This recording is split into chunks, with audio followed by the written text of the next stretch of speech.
Hello friends, this video on Waves Part 11 is brought to you by examfear.com. No more fear from exam. Please make sure that you have watched all the videos till Part 10 before going ahead with Part 11.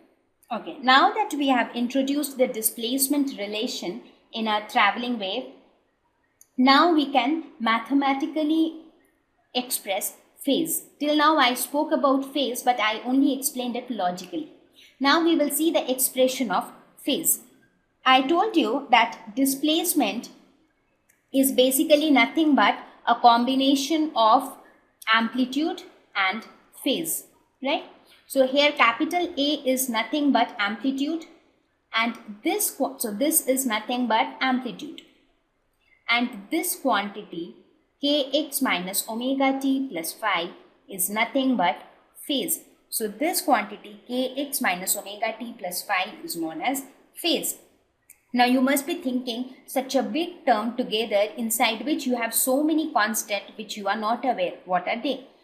So let me introduce each of them. What is k? K is nothing but wave number. We will talk about each of them in detail one by one. X, you know, x denotes the displacement of the wave or the motion of the wave along x-axis. What is omega? Omega is nothing but angular frequency of the wave. T is time. And what is phi? Phi is nothing but initial phase angle. So we will talk about each of these three terms, that is wave number, angular frequency and initial phase angle one by one. So let us start with initial phase angle. So what is initial phase angle? Initial phase is nothing but, as the name suggests, it is phase under initial conditions. That is, initial condition is generally the initial time, that is at time t is equal to 0. The phase is known as initial phase. It is generally denoted by the letter phi. Actually, it determines the angle between the starting position of observation and the origin. For example, look at the very first figure here. What is our origin? This represents the origin. And what is our starting position, starting point of observation? It is this point, right? So we say that in this case phi is equal to 0 because it starts at the same position, right? I mean, as far as time is considered. So the angle wise, the initial phase angle here is 0. Now let us suppose instead of this point, if the observation starts from this point, then what is the initial phase angle? Initial phase angle is the angle covered before it reaches the origin. That means the initial phase angle here is equal to pi by 2. Similarly, if the motion starts at this point, in that case, it has already covered angle pi before reaching the origin. So in this case, the initial phase angle is equal to pi. So basically the purpose of initial phase angle is to tell from where the motion starts. I mean, not the motion starts, from where the observation starts basically. From which point of the motion we start observing the wave motion. So that is what is generally denoted by initial phase angle. Now that is why in many of our derivations we often say that let us consider that phi is equal to 0. Because even if we consider phi is equal to 0, that doesn't have any significant impact on the derivation. That's because it just denotes from which point the motion starts. It doesn't have any effect on the nature or on any of the properties of the wave motion. So what is wave number? Wave number basically tells us the number of wavelengths per unit distance. So it is the number of wavelengths per unit distance. So it is generally denoted by a small k. Now as we already mentioned that the displacement in a traveling wave is given by A sine kx minus omega t plus phi. Let us assume that phi is equal to 0. So at initial time that is t is equal to 0, what would be the value of y? It will be nothing but a sine kx. Now, what will be the value of y at x is equal to x plus lambda and time t is equal to 0? Here we are assuming that time t is equal to 0. We are assuming that if the time is not increasing at the same time, how will the value of y vary with the value of x? Let us suppose if this is the wave,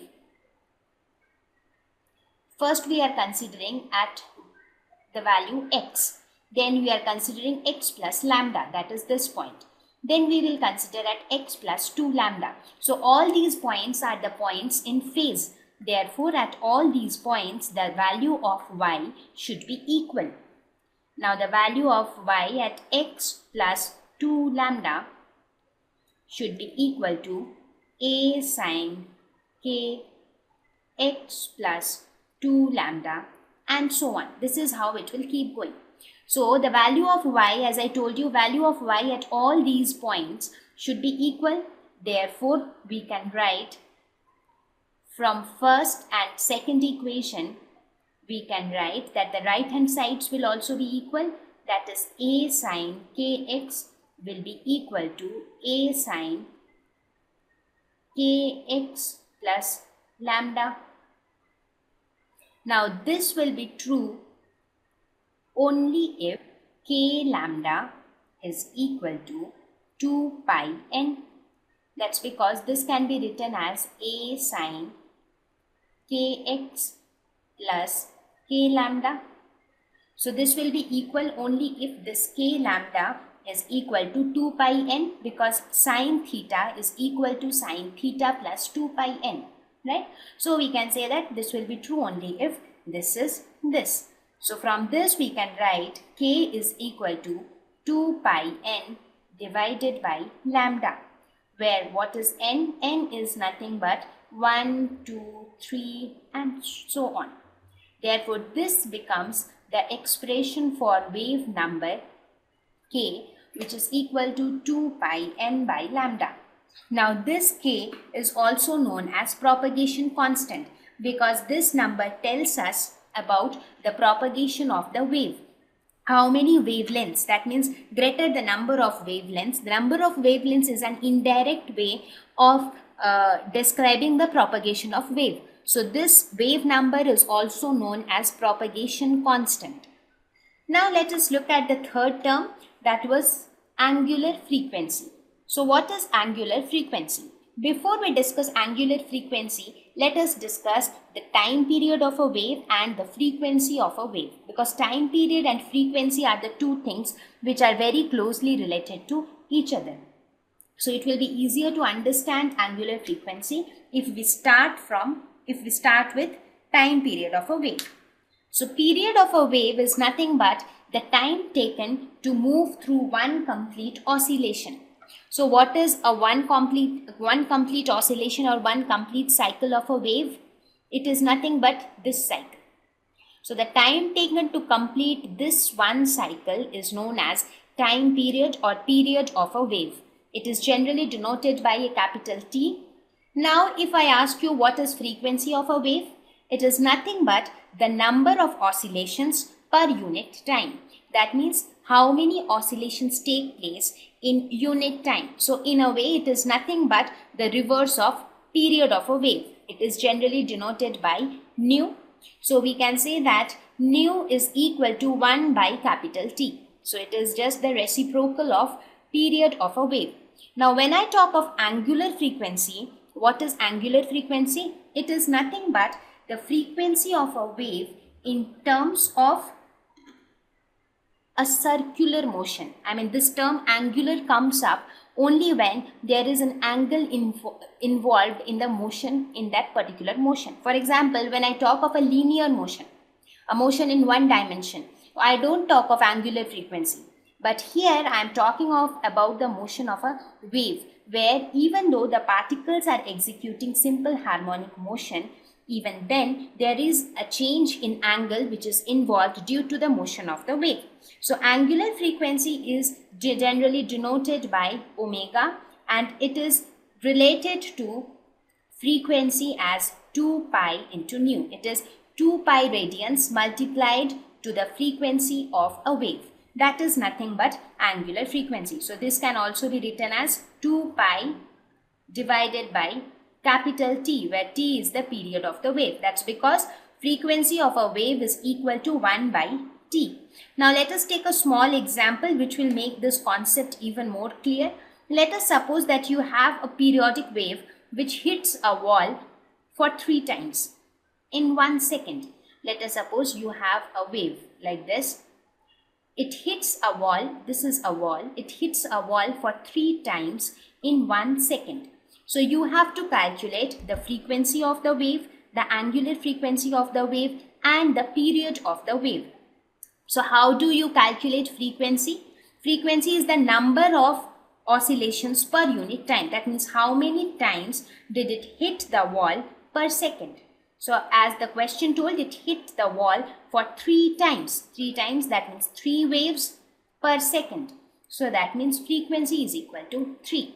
So what would be the period of the wave? That will be nothing but 1 by 3 second. That is the period of the wave. That means this much time it takes for one wave to hit the wall. Now what would be the angular frequency of the wave? It will be nothing but 2 pi into frequency. So that will be equal to 2 pi into 3. So that will be equal to 6 pi. So this 6 pi would become the angular frequency of the wave. So when I described period here, I told period is the time taken to complete one oscillation. So for a transverse wave, this is one complete cycle. Similarly, for a longitudinal wave, what is one complete cycle? One complete cycle is again the distance from one particular point to the other point from where the same motion repeats. That means one compression plus one rarefaction is one cycle. Let us suppose if this is one compression, let us suppose this is one compression and this is one rarefaction. So this is together one cycle. So in case of a transverse wave, one crest plus one trough is one wavelength. Similarly, in case of a longitudinal wave, one compression plus one rarefaction is one wavelength. Thank you. Please visit examfear.com to watch free educational videos, try free online tests, get the best quality study materials, study from the best tutors and mentors, and much more. Thank you once again.